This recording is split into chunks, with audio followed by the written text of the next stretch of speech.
We're here with Glenn Danzig, and if you want to see some other Danzig videos and find out some interesting stuff, like the kind of stuff that drummer Chuck Biscuits collects, then you might want to check out their home video, Lucifuge. And on the video, for instance, I think it was the video for I'm the One, you wrestle an alligator. Yes, this is true. Is this your idea? No, it wasn't. A 600-pound alligator down on the Louisiana bayous, about 90 miles outside New Orleans. And it was kind of funny. I mean, I thought I was going to wrestle like, you know, an alligator this big. Right. And I guess they all went under the water because it was kind of cold. So the only one they had was one this big. And basically, it was a situation where you could get very hurt very quickly. And they didn't put this rubber thing over his mouth, which they're supposed to. They just 2 times with some black masking tape and said, Felt safe. This Cajun guy is like, he grew up on the bayou. He's like, come on, Glenn, get up, we on a gator. You know, but don't stand there and break you in half with his face, and don't go back there. He's gonna whack you with his tail, gonna crack you in half. And there was and then he's just bouncing on over. Get on up here now, come on, get up. There's another segment in that video which has you running with wolves, which was like really neat stuff. Yeah, I like, you know, animals. I get along very well with animals. And the wolves, you know, I went down, and the wolves said, like, be careful with these wolves. This one's very temperamental, and you know, started petting them, and great. Just like that. Just like that. Check that stuff out. That's on the home video. Right now, it's time for the results of tonight's Crank Your Ink, and we will be back talking to Glenn Danzig.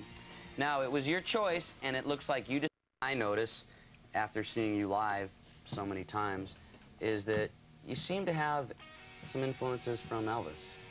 This is true. I think Elvis was a great singer, regardless of what everyone says about him. And that's the way it is. Because I remember you did Trouble. You did Trouble when you started off. We still do. We did it the other night on tour. Because that was a killer song, and when you, I think you opened up with that when I saw you play a couple years back. It was always an encore song. An encore opened up. It was somewhere in the front of the beginning of the show. Exactly. Now tell us about Danzig tour plans right now. We just finished up some dates with Black Sabbath, just to warm up before we go over to Europe. We're going to be over there for at least 2 months, and we come back here and do our own tour.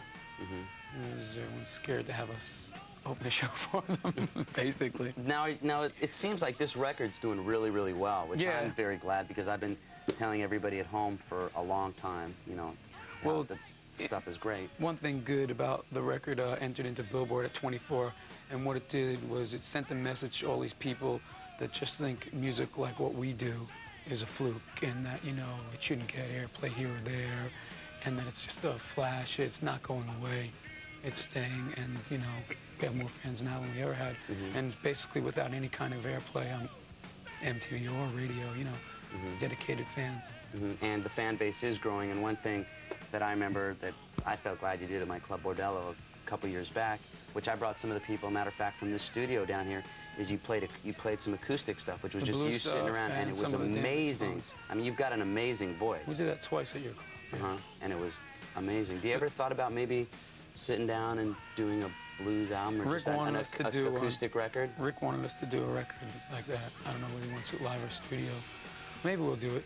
The thing I liked about doing it at your club was, it was, you know, what, about 50 or 60 people we could fit in that back room. It's small as this. Yeah, and so I like it like that, you know.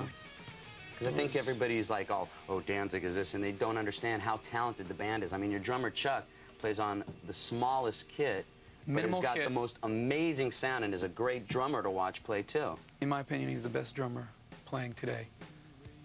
I think pretty much in there. And pretty much a lot of people just, you know, come to the show and they sit their drummer behind him and say, watch this guy, like Ice-T's, you know, drummer. Because he doesn't need that much, but he's just amazing. And we're going to be back with Glenn Danzig, and we're also going to find out about this contest, and that's coming up after these messages.